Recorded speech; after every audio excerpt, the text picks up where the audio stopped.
بسم اللہ الرحمن الرحیم۔ میں ہوں محمد ضیاء الحق نقشبندی، پروگرام دین و دنیا کے ساتھ حاضر خدمت ہوں۔ آج ہمارا موضوع ہے امام جلال الدین سیوطی علیہ رحمہ۔ آپ کی ذات گرامی کی دین کے لیے، احادیث کے لیے، قرآن پاک کی خدمات بہت زیادہ ہیں۔ آپ نے پوری زندگی دین متین کی خدمت کی، خدمت بھی ایسے کی کہ آپ نے اپنی زندگی کا ایک ایک لمحہ خوبصورت بنایا۔ خوبصورت کیسے بنایا کہ انہوں نے ایک ایک لمحے کی قدر کی۔ جب یہ لوگ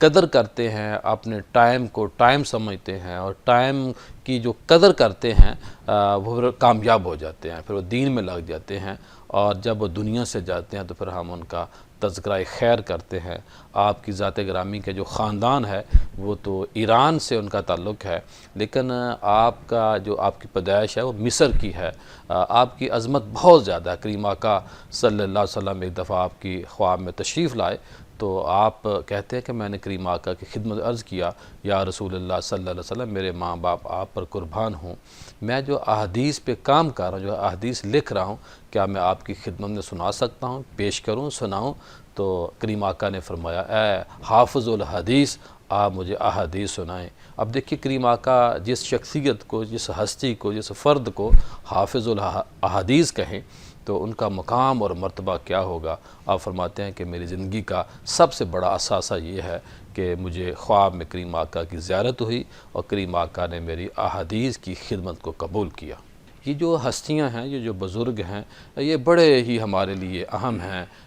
جانا صاحب نے دنیا سے ہے، لیکن قسمت والا وہی بندہ ہوتا ہے، عظمت والا، رفت والا، مقام اور مرتبہ اسی کا بلند ہوتا ہے جو دین کے کاموں میں لگ کے انسانی بھلائی میں لگا رہتا ہے، لوگوں کو صراط مستقیم میں لگانے کے لیے، لانے کے لیے اپنی تگ و دو کرتا ہے۔ آج کا جو ہمارا موضوع ہے، اسی موضوع کی مناسبت سے ہم نے اپنے معزز مہمانوں کو مدعو کیا ہے۔ آج ہمارے ساتھ موجود ہے علامہ پیر بشیر احمد یوسفی صاحب۔ آپ پہلے بھی ہمارے پروگرام میں تشریف لاتے ہیں۔ آپ ایک بڑے باپ کے بڑے صاحبزادے ہیں، علم سے، دین سے، فہم سے اور انسانی ہمدردی ان کے اندر خاندانی طور پر موجود ہے۔ پیر صاحب، آپ کی آمد کا بہت شکریہ۔ شکریہ جناب۔ ان کے ساتھ موجود ہیں علامہ عبداللہ ثاقب صاحب، ہمارے دوست ہیں، مہربان ہیں، بہت اچھی گفتگو کرتے ہیں۔ ان کے والد گرامی کی خاص طور پہ قرآن کے حوالے سے بہت زیادہ خدمات ہیں۔ اللہ پاک یہ بھی ماشاءاللہ قرآن کی خدمت میں لگے ہوئے ہیں۔ اللہ پاک ان کے خاندان کی قرآن کے حوالے سے کی گئی خدمات کو اپنی بارگاہ میں قبول فرمائے۔ ان کے ساتھ موجود ہیں علامہ ممتاز احمد ربانی صاحب، ماشاءاللہ ایک وسیع نیٹ ورک ہے ان کا، بڑے اچھے لیول پہ کام کر رہے ہیں، گفتگو بہت پیاری کرتے ہیں۔ علامہ صاحب، آپ کی آمد کا بہت شکریہ۔ پھر صاحب، گفتگو کا میں آغاز آپ سے کروں گا۔ اگر میں پہلا سوال آپ سے کروں کہ حضرت امام جلال الدین سیوطی کی جو خدمات ہیں ان پہ اگر آپ روشنی ڈالیں تو آپ کیا فرمائیں گے؟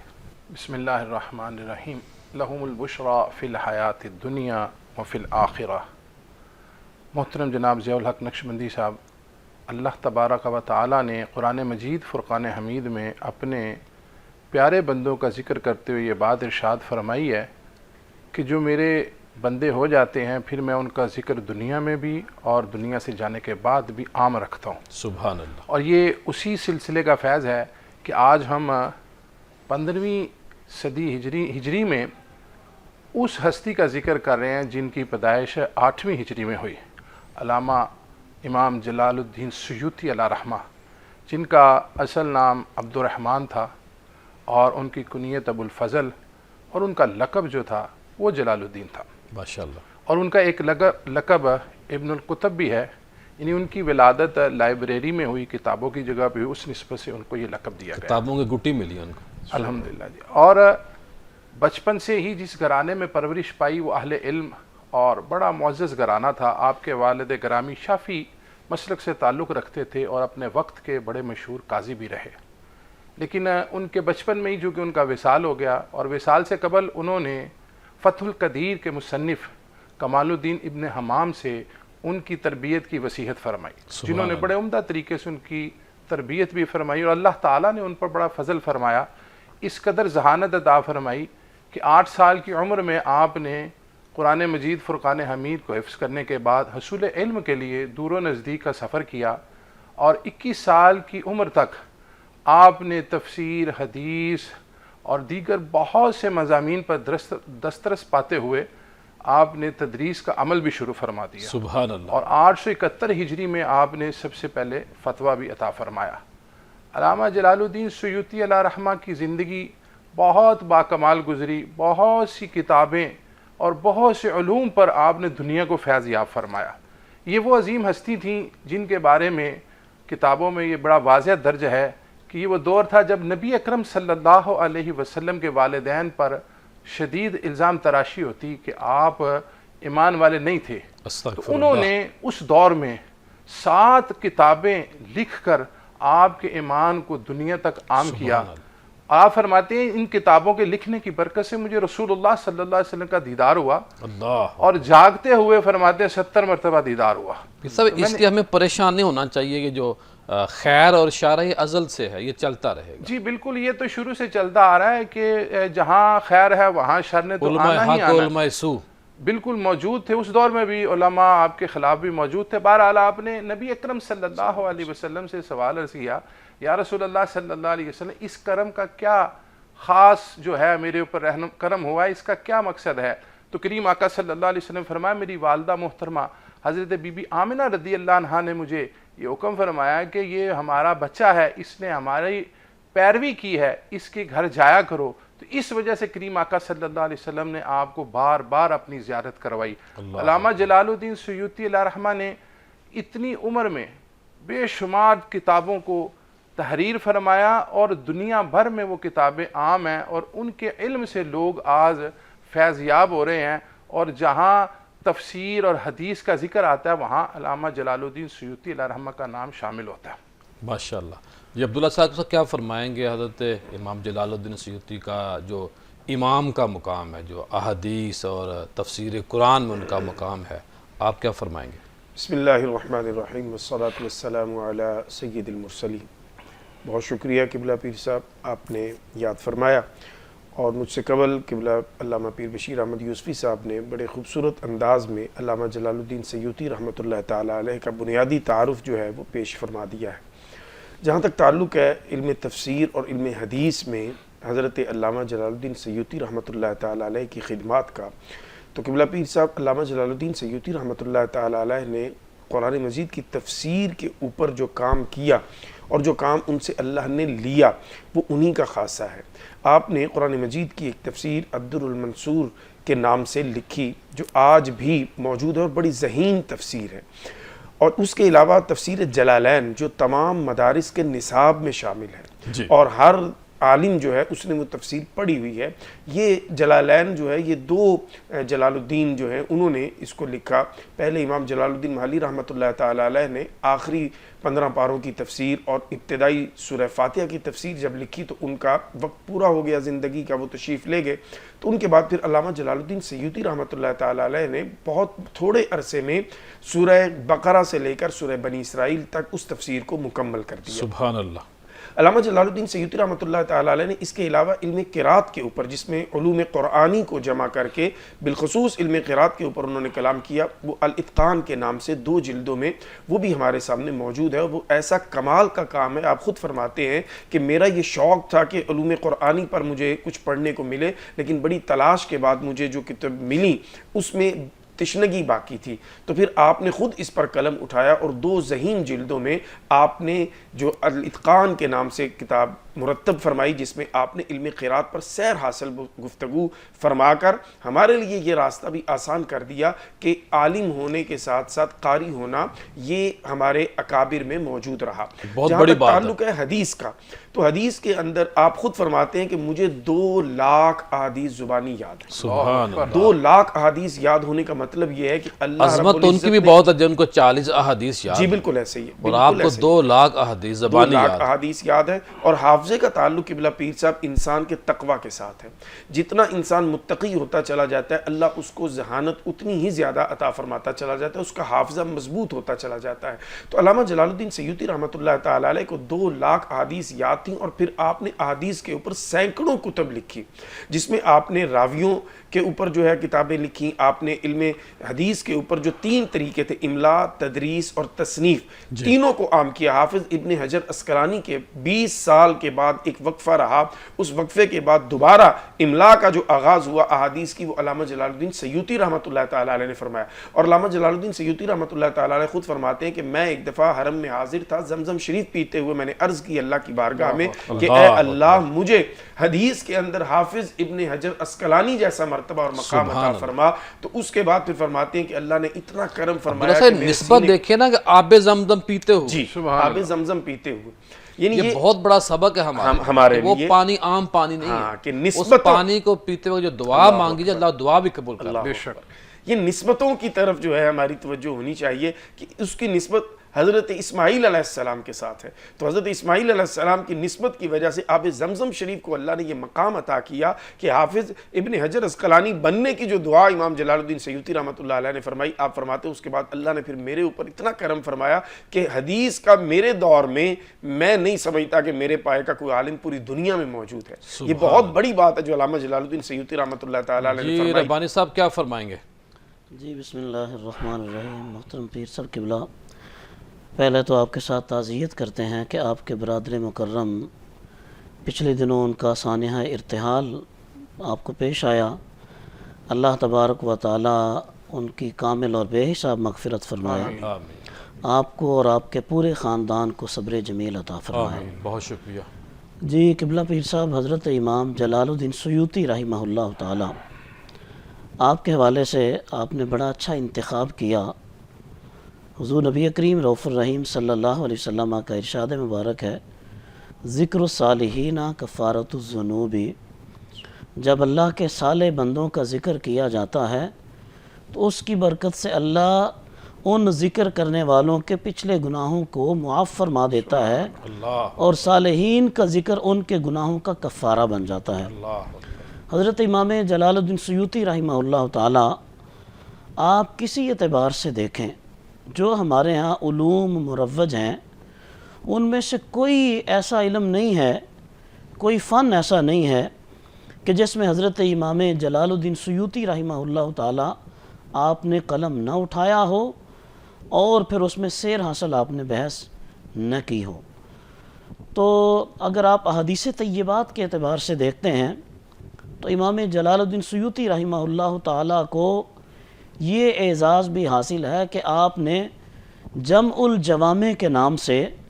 احادیث طیبات کا اتنا عظیم الشان مجموعہ مرتب کیا ہے کہ جس میں کتب ستہ کی شروحات اور 10 مسانید کی آپ نے شروحات اس میں جمع کی ہیں. جی تو اس کے ساتھ الجامع الکبیر، اس کا نام جہاں پہ جمع الجوامع ہے تو اس کا نام الجامع الکبیر بھی ہے. صحیح. اور اس کے ساتھ آپ کا ایک احادیث طیبات کا ایک اور مجموعہ ہے الجامع الصغیر کے نام سے. اب اس میں بھی آپ نے تمام موضوعات کے پیش نظر حضور نبی کریم رؤوف الرحیم صلی اللہ تعالیٰ علیہ وسلم کی احادیث طیبات کو جمع کیا ہے. سب سے بڑی بات قرآن کریم کی تفاسیر میں دیکھیے تو آپ کو تفسیر قرآن کا پیٹرن مختلف حوالے سے ملتا ہے. جی حضرت امام سیوطی رحمہ اللہ تعالیٰ نے الدر المنصور جو قرآن کریم کی تفسیر ہے جناب، اس میں تفسیر رسول اللہ صلی اللہ علیہ وسلم کی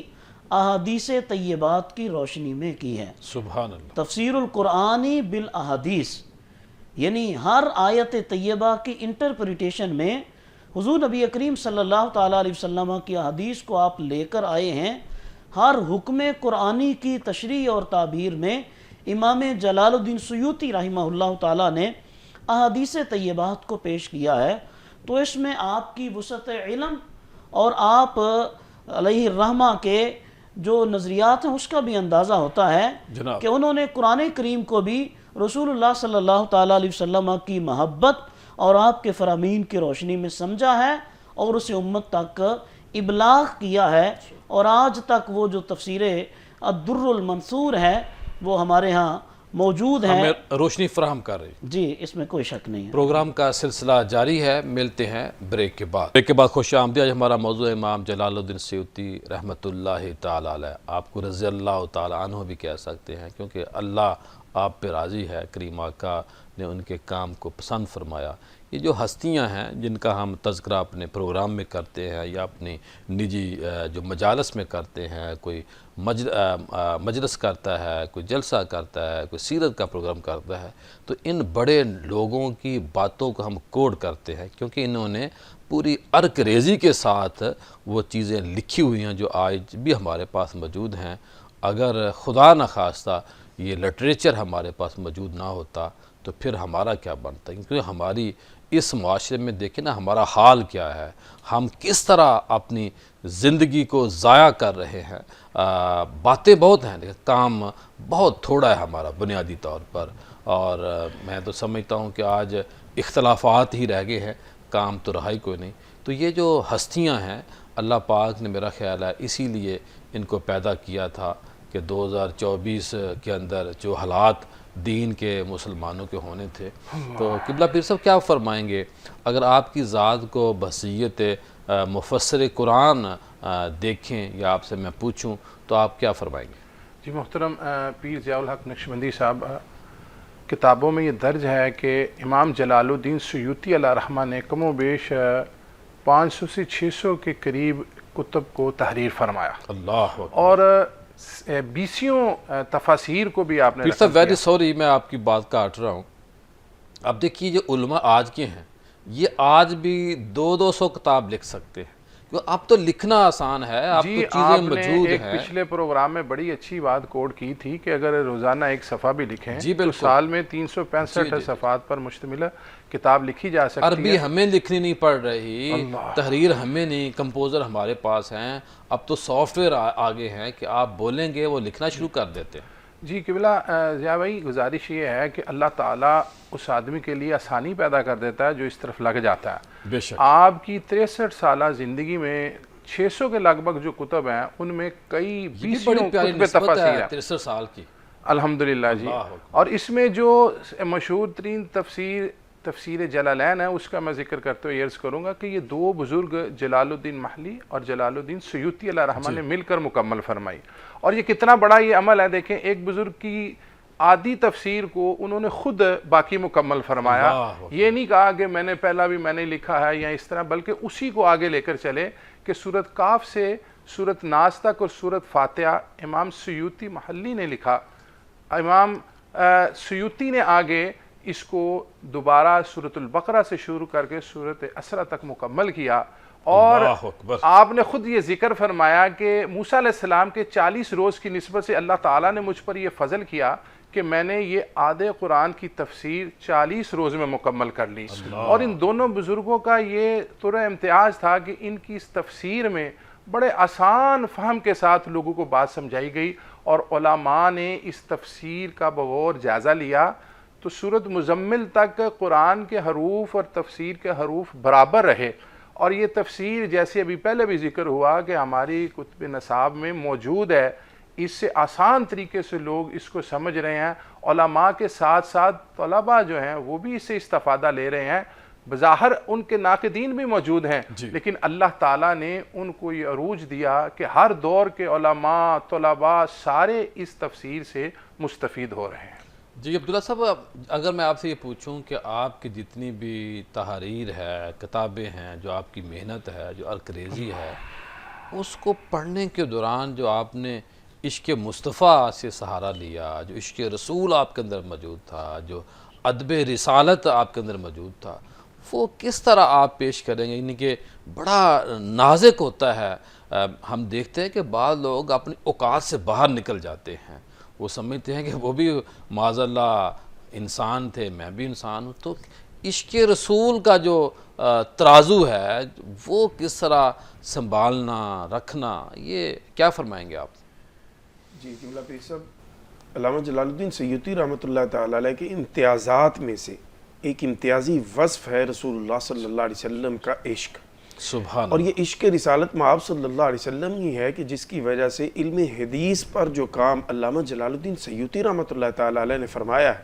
اور جس کمال درجے پہ فرمایا، اور جس کا ذکر ابھی قبلہ علامہ پیر بشیر احمد یوسفی صاحب نے فرمایا تھا کہ حضور صلی اللہ علیہ وسلم کے والدین کے ایمان پر جو آپ نے تحریرات لکھی، اللہ جو آپ نے قلم اٹھایا ہے، یہ عشق رسول کے بغیر ممکن ہی نہیں۔ سبحان اللہ۔ یہ عشق ہے جو آپ کو نسبتوں کا پابند کر دیتا ہے، جو رسول اللہ صلی اللہ علیہ وسلم کے پاؤں مبارک میں آنے والے نالے اب دیکھیں پاک نا سے، اس بندے کا کیا مقام ہوگا جی، جو ایمان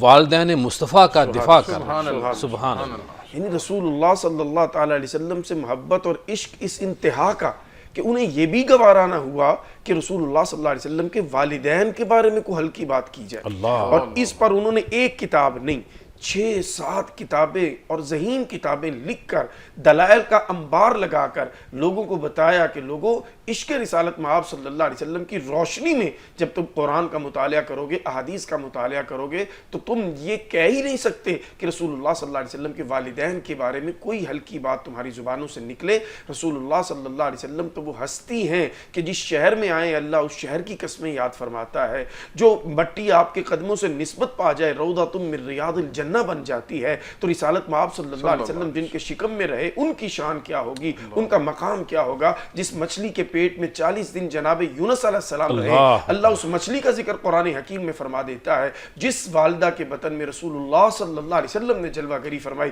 اس ماں کی عظمت کا کیا کہنا، اس اللہ تو باپ کی کتے کا شان ذکر کر رہا ہے جی کہ بالکل، وہ انسان بنے گا، جنت میں جائے گا۔ نسبت کی برکت ہے۔ نسبت کی برکت ہے۔ تو جو نسبت اللہ کے ولیوں سے پا گیا وہ کتا ہو کر، آپ نے کیا خوبصورت نقطہ ارشاد فرمایا قبلہ پیر صاحب کہ وہ کتا ہو کر جنت میں جا رہا ہے۔ صاحب جو اور وہ بندہ ایک نظر ایمان کی حالت میں دیکھ لے، بے شک وہ نبی نہ بھی وہ صحابی بن جاتا صحابی ہے، بن جاتا ہے، اور صحابی جن بن کے کے پیٹ میں 9 ماہ کریم آقا رہے ہوں۔ کُلًّا وعد اللہ الحسنى،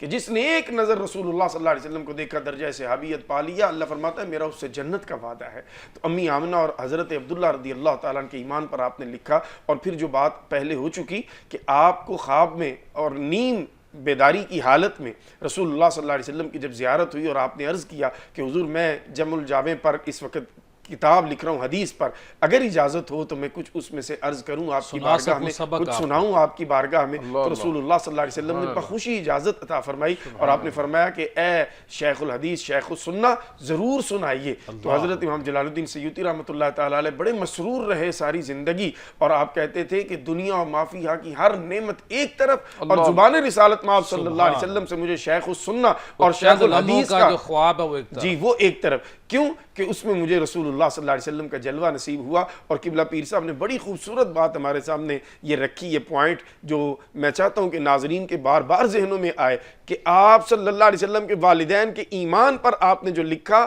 آپ پر آپ کے والدین راضی ہوئے، اور رسول اللہ صلی اللہ علیہ وسلم کو یہ حکم ہوا جس حکم کی تعمیل میں رسول اللہ صلی اللہ علیہ وسلم نے 70 مرتبہ سے زیادہ امام جلال الدین سیوطی رحمۃ اللہ تعالیٰ علیہ کو اپنی دید کا شرف عطا فرمایا ہے۔ یہ آپ کے امتیازات میں سے ہے، اور یہ یقیناً عشق کا جو انتہا ہے یہ وہ ہے کہ جب آپ کسی کے عشق میں تڑپتے ہیں اور اس عشق میں سلگتے ہیں اور اس عشق میں آپ اپنا حق ادا کرتے ہیں، تو پھر ادھر سے بھی کرم ہوتے دیر نہیں بندے کو لگتی۔ وہی عطا کرتا ہے جس کی وہ طلب رکھتا ہے، جس کی دعا مانگتا ہے، جس کی وہ جستجو کرتا ہے۔ ربانی صاحب کیا فرمائیں گے امام جلال الدین سیوطی کا جو طریقہ تدریس تھا وہ کیسا تھا؟ اپنے جو شاگرد تھے انہوں نے اپنے شاگردوں کی کیسے تربیت کی، کیا کہیں گے آپ؟ جی قبلہ پیر صاحب، امام جلال الدین سیوطی رحمۃ اللہ تعالیٰ علیہ کے جس طرح خصائص کا تذکرہ ہو رہا ہے، پہلے ان کی اپنی ذات کو اگر دیکھا جائے تو غالباً 6 سال کی عمر تھی کہ جب آپ کے والد گرامی کا سایہ آپ کے سر سے اٹھ گیا۔ اللہ اکبر۔ پھر جن مراحل سے گزر کر ربانی صاحب، اللہ نے جن لوگوں سے زیادہ کام لینا ہوتا ہے نا، ان اولادوں کو، ان بچوں کو زیادہ مشکل حالات سے گزارتا ہے۔ یہ اللہ تبارک و ایک تعالیٰ تجربہ ہے، کی تجزیہ سنت ہے، ہے۔ ریسرچ ہے۔ حضور نبی کریم رؤوف الرحیم صلی اللہ علیہ وسلم اپنے بارے میں ارشاد فرماتے ہیں کہ مجھے سب سے زیادہ ستایا گیا، اللہ اکبر۔ سب سے زیادہ تکالیف حضور نبی کریم صلی اللہ تعالیٰ علیہ وسلم کو درپیش ہوئیں، اور پھر اس کے نتیجے میں آپ صلی اللہ تعالیٰ علیہ وسلم اللہ تبارک و تعالیٰ کے محبوب امام الانبیاء باعث تخلیق کونین اور وجہ کونین آپ کو اللہ رب العزت نے یہ اعزازات سے نوازا۔ تو امام جلال الدین سیوطی رحمہ اللہ تعالی آپ نے ان مراحل سے گزر کر جب دین حاصل کیا اور دین پر جب آپ کو دسترس حاصل ہوئی تو حضرت قبلہ علامہ عبداللہ ثاقب صاحب جیسے فرما رہے تھے کہ اس وقت تدریس کے جو طریقہ کار تھے جی کہ اساتذہ اپنے طلباء کو اپنے علوم سے کیسے مستنیر کرتے تھے، مستفید کیسے کرتے تھے، تو اس میں سے جو پہلا طریقہ تھا وہ املا کروائی جاتی تھی۔ صحیح، یعنی سب سے پہلے تو استاذ وہ اپنے طلباء کے لیے آئیڈیل ہوتا ہے، اس کو اپنی سیرت و صورت کو لما تقولون ما لا تفعلون کا جامع بننا پڑتا ہے۔ اگر استاد کے اندر یہ خاصیتیں، یہ کوالٹیز آتی ہیں تو یقیناً اس کے ارد گرد آنے والے جو عشاق ہیں، جو علم کے متلاشی ہیں، جو اپنی علمی پیاس کو بجھانا چاہتے ہیں، تو جب وہ اپنے استاذ کو ایک جامع صورت میں دیکھیں گے تو یقیناً ان کے دل میں نہ صرف استاذ کی محبت پیدا ہوگی بلکہ استاذ کی برکت سے ان کے دل میں علم کی محبت پیدا ہوگی، ماشاءاللہ، علم سیکھنے کا ان کو شوق اور ان کے اندر ترغیب پیدا ہوگی۔ تو امام سیوطی رحمہ اللہ تعالیٰ نے پہلے اپنے کریکٹر اور بیہیویئر کو پیش کیا اپنے طلباء کے سامنے اور اپنے وابستگان کے سامنے، پہلے اپنے آپ کو پیش کیا کہ حضور نبی کریم صلی اللہ علیہ وسلم کے دین میں سے جو کچھ سیکھا اس کو پہلے اپنی ذات کے اوپر اپلائی کیا، نافذ کیا، اپنی ذات کے اوپر نافذ کیا، آپ خود اس کا پیکر اور اس کا مجسم بنے، تب آپ کے جو طلباء تھے، جو آپ کے شاگرد تھے، آپ سے دین دیکھیے نا ربانی صاحب، جو اچھا استاد ہوتا ہے وہی اچھے شاگرد پیدا کرتا ہے۔ ڈیفینیٹلی، اس میں کوئی شک نہیں۔ تو پہلا طریقہ تدریس یہ تھا کہ آپ اپنے شاگردوں کو املا کروایا کرتے تھے، احادیث طیبات کی انٹرپریٹیشن، قرآن کریم کی آیات کی تعبیر اور تشریح آپ ان کو لکھوایا کرتے تھے۔ اب املا کرنے سے، لکھوانے سے فائدہ کیا ہوتا ہے کہ جو چیز انسان کے قلم سے نکل جاتی ہے وہ پھر حافظے سے کبھی اترتی نہیں وہی ہے، تلفظ بن جاتا ہے، بات تلفظ بن جاتا ہے، حافظے میں نقش ہو جاتی ہے، وہ اس کو حفظ اور یاد ہو جاتی ہے۔ اور دوسرا طریقہ، آپ اپنے شاگردوں کو، اپنے طلباء کو آپ جب بٹھاتے تھے، آپ عبارت ان کے سامنے پڑھ کر تلفظ ان کے سامنے جب پیش کرتے تھے تو استاذ کی زبان سے جب عبارت کو پڑھا جاتا تھا، جب تلفظ کیا جاتا تھا، پروننسیشن ہوتی تھی، طلباء اور متلاشیان علم میں اس علم کا جذبہ اور ترغیب مزید بڑھتی تھی، اور جو کچھ انہوں نے سیکھا ہوتا تھا ان کے اندر یہ جذبہ اور ترغیب پیدا ہوتی تھی کہ اس کو ہم باقی لوگوں تک پہنچائیں۔ صحیح۔ اور تیسرا طریقہ آپ کا یہ تھا کہ آپ لوگوں کو تقریر کے ذریعے، یعنی پہلی اسپیچ چیز آپ نے کرواتے تھے۔ لکھوا لی، دوسری چیز آپ نے عبارت پڑھ کے ان کو سمجھا دی، اور تیسری چیز آپ نے اپنے تکلم کے ذریعے، آپ نے اپنی سپیچز کے ذریعے، ان اپنی کے پاؤں پہ تقریرات کھڑا کے کرتے ذریعے تھے۔ ان لوگوں کو پاؤں پہ کھڑا کر دیا تاکہ جب یہ معاشرے میں جائیں تو انہیں کسی قسم کی ڈیفیشنسی کا سامنا نہ کرنا پڑے، صحیح۔ کسی قسم کے احساس محرومی کا یہ شکار نہ ہو، یہ اپنے اندر کامل اور مکمل ہو کر ماشاءاللہ۔ جب میدان میں اتریں تو رسول کریم صلی اللہ تعالیٰ علیہ وسلم کے دین کی بہاریں لوگوں کے دلوں میں راسخ کرتے چلے جائیں۔ پروگرام کا سلسلہ جاری ہے، ملتے ہیں بریک کے بعد۔ بریک کے بعد خوش آمدید۔ آج ہمارا موضوع ہے امام جلال الدین سیوطی رحمۃ اللہ تعالیٰ علیہ۔ بریک سے پہلے آپ نے ہمارے پینل کی گفتگو کو سنا۔ آپ کی خدمات بہت زیادہ ہیں، ہماری اوقات نہیں ہے اتنی، ہمارے پاس ٹائم نہیں اتنا۔ میں ٹائم کی مراد آپ نے ٹی وی پروگرام کی بات کر رہا ہوں۔ ہماری زندگیاں اگر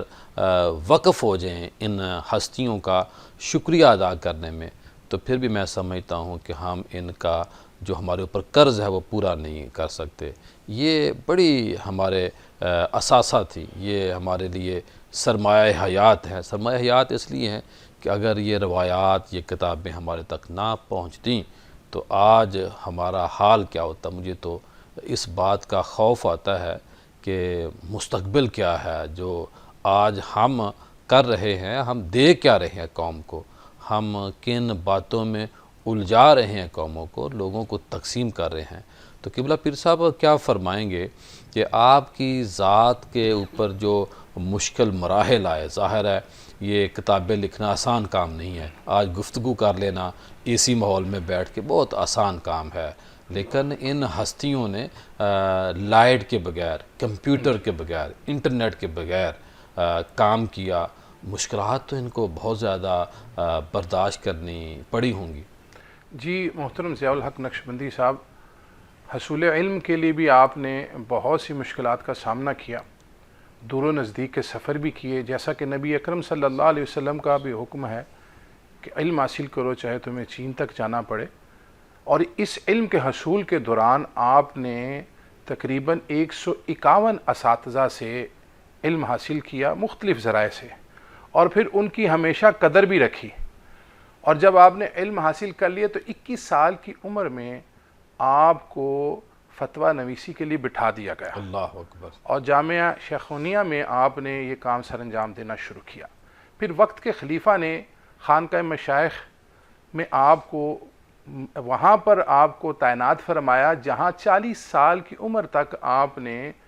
علم کا سمندر لوگوں تک پہنچایا۔ سبحان لیکن اس دور میں جا کر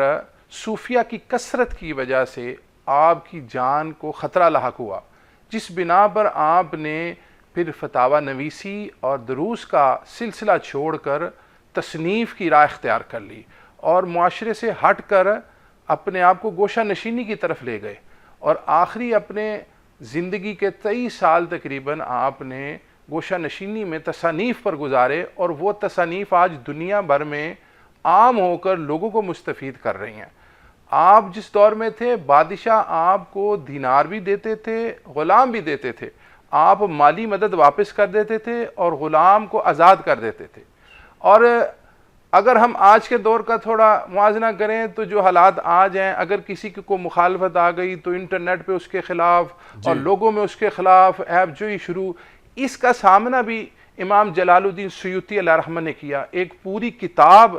آپ کے خلاف لکھ دی گئی، عیب جوئی کی گئی، اور پھر جو سب سے بڑا یہ الزام حق لگایا، والوں کے لیے بہت بڑا میسج ہے کہ جب وہ حق کا علم بلند کریں گے تو سب سے پہلے انہیں پتہ ہونا چاہیے کہ مخالفین ان کے خلاف بات کریں گے، اور وہ جو مخالف لوگ ہوتے ہیں وہ موقع کی تلاش میں بھی ہوتے ہیں، جی محترم یہ تو بڑا اور کامن، مخالفت ہمیشہ قریبی لوگ کرتے ہیں۔ جی بالکل آپ کی بات بالکل درست ہے، ان کی مخالفت بھی قریبی لوگوں نے کی، اور پھر ان پر یہ جو ایک بڑا الزام لگایا گیا وہ یہ تھا کہ یہ جو کتابیں لکھتے ہیں یہ چوری کر کے لکھتے ہیں۔ پھر اس کے جواب میں انہوں نے ایک پورا رسالہ لکھا، اور اس رسالے کے جواب میں لوگوں کو پوری طرح اندازہ ہو گیا کہ یہ الزام لگانے والا جھوٹا ہے۔ ان چیزوں سے ہمیں بھی یہ پتہ چلتا ہے کہ الزام لگتے رہتے ہیں، ان کو ایوائڈ کرنا چاہیے، لیکن کسی جگہ پر کچھ لوگوں کو اللہ پاک نے کام کے لیے پیدا کیا ہے، کچھ لوگوں کو اللہ نے باتیں کرنے کے لیے پیدا کی ہے، اللہ پاک کا کرم۔ جی عبداللہ صاحب کیا فرمائیں گے، اصلاح اور تربیت کا جو انداز تھا آپ کا وہ کیسا تھا؟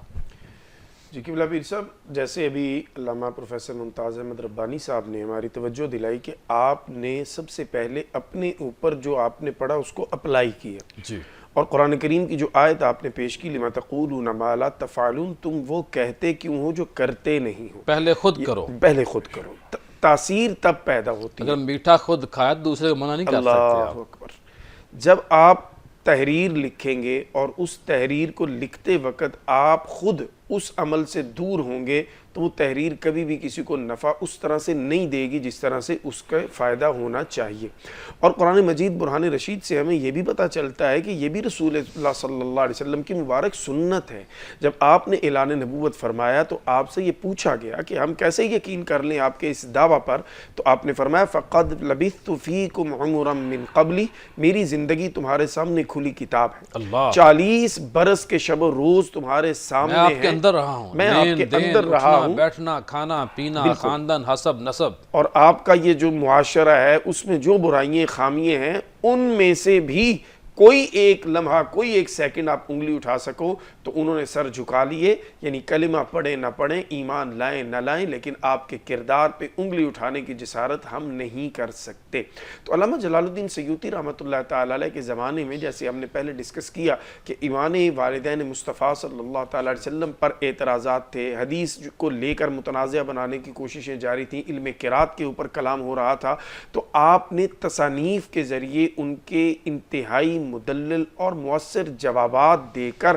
جو تربیت اور جو اصلاح کے لیے ایک اپنے قلم کا استعمال کیا، یہ میں سمجھتا ہوں کہ آپ ہی کا خاصہ ہے۔ آج کے دور میں ہم اصلاح کے لیے زیادہ تر بیانات کا سہارا لیتے ہیں، لیکن میں سمجھتا ہوں کہ بیان جو ہے اس کا ایک لمحہ ایک ٹائم تک اثر رہتا ہے، جو تصنیف اور جو تحریر ہے اس کا اثر صدیوں تک رہتا ہے۔ آج اگر ہم اتنے سالوں کے بعد، اتنے 100 سالوں کے بعد بیٹھ کر علامہ جلال الدین سیوطی رحمۃ اللہ تعالیٰ علیہ کا ذکر خیر کر رہے ہیں تو اس کی وجہ ہے کہ آپ نے تصانیف کی صورت میں آپ نے اپنے آپ کو تنہا رکھ کر اللہ رسول کے دین کے لیے جو کام کیا، یہ بہت بڑی قربانی ہے۔ قبلہ پیر صاحب، ایک لمحے کے لیے موبائل کے بغیر آج کل زندگی کا تصور نہیں ہے، چند لمحے بند ہوتی ہے تو ہم بے جان پریشان ہو جاتے ہیں، اور ہم اس وقت تک چین نہیں پاتے جب تک ہم دوبارہ رابطے بحال نہ ہو جائیں، اور یہ وہ لوگ ہیں جنہوں نے اپنے رشتوں کو چھوڑا، اپنے آپ کو گوشہ تنہائی میں ربانی لے گئے۔ صاحب کیا آخر میں فرمائیں گے آپ کا جو اصلاح کا انداز تھا، خاص طور پہ جو نوجوان نسل ہے، آج کی نوجوان نسل کیسے آپ کی زندگی سے رہنمائی ہے؟ جی پیر صاحب قبلہ، پہلی بات تو یہ دیکھیے، اللہ تبارک و تعالیٰ کا یہ اصول ہے، ان الذین آمنوا وعملوا الصالحات سیجعل لهم الرحمن ودا، یعنی 500 سال کے بعد اگر آج ہم حضرت امام جلال الدین سیوطی رحمہ اللہ تعالیٰ آپ کا ذکر خیر کر رہے ہیں تو اس میں ان کا وہ کردار تھا، انہوں نے حضور نبی کریم صلی اللہ علیہ وسلم کی ربانی صاحب، جس بندے کو لوگ 100 سال یاد رکھ رہے وہ بہت بڑا بندہ ہوتا ہے۔ نو ڈاؤٹ، آپ کی ذات کو دیکھیں کتنے 100 سال ہو گئے۔ ایگزیکٹلی۔ تو اس میں جیسے قبلہ علامہ عبداللہ ثاقب صاحب فرما رہے تھے، یعنی ان کی جو تعلیمات ہیں انہوں نے اب تک ان کو قائم رکھا ہوا ہے، ان کا ذکر، ان کا تذکرہ، ان کی تعلیمات، محنت بندے کی ضائع نہیں جاتی۔ محنت ضائع نہیں جاتی۔ تو آج کی نوجوان نسل کے لیے مجھے لگتا ہے کہ جو حدیث پاک بھی اللہ پاک بندے کی ہر دعا قبول کرتا ہے۔ اللہ، حضرت امام جلال الدین سیوطی رحمہ اللہ تعالیٰ کا آج کے نوجوان کے لیے اسوہ، اور ان کی سیرت و کردار سے آج ہم کیا سیکھ سکتے ہیں؟ پہلی بات تو یہ ہے کہ ہمیں اپنے دین کے اعتبار سے، عقیدے کے اعتبار سے کسی قسم کے شک و شبہ میں نہیں پڑنا، ہر قسم کے شکوک کو پس پشت ڈالنا ہے، اللہ تبارک و تعالیٰ کی ذات پر، رسول اللہ صلی اللہ تعالیٰ علیہ وسلم کی ذات پر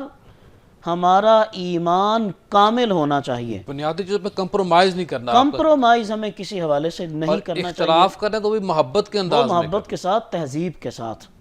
تہذیب کے دائرے میں رہ کر آپ اختلاف کر سکتے ہیں۔ اور پھر حضرت امام سیوطی رحمہ اللہ تعالیٰ، قبلہ پیر صاحب جیسے فرما رہے تھے کہ اپنی زندگی کے 22-23 سال آپ نے ایسی خلوت نشینی اختیار فرمائی، بڑے بڑے آئمہ، حضرت امام قسطلانی علیہ رحمہ ایک دفعہ آپ کے پاس ملاقات کے لیے حاضر ہوئے تو حضرت امام جلال الدین سیوطی رحمہ اللہ تعالیٰ آپ نے ملنے سے انکار کر دیا کہ میں اس وقت خلوت نشین ہوں، میں جو کام کر رہا ہوں مجھے وہی کام کرنا ہے۔ وہ خلوت نشینی تھی ان کی، اور وہاں پہ انہوں نے اپنے آپ کو گوشہ نشین کیا۔ تو آج سینکڑوں کتابیں، یعنی 500 تک تو اس پہ اتفاق ہے، متفق علیہ ہے کہ آپ کی کتابیں 500 ہیں، 600 کی روایت بھی موجود ہے، 850 کتابیں آپ کی یہ روایت بھی موجود ہے، اور 1000 کتب آپ کی اس کی روایت بھی موجود ہے۔ تو آج کی نوجوان نسل کو آپ کی زندگی سے، اس سے تو ہم آپ کی زندگی کی جو سیکنڈ اور منٹ کی زندگی اس کو بھی ہم واچ کر سکتے ہیں، تو انہوں نے کتنا کام کیا پر منٹ۔ برکت بہت تھی ان کے اوقات۔ سو انہوں نے اپنی پوری توجہ حضور نبی کریم صلی اللہ تعالیٰ علیہ وسلم کے دین کی طرف رکھی ہیں۔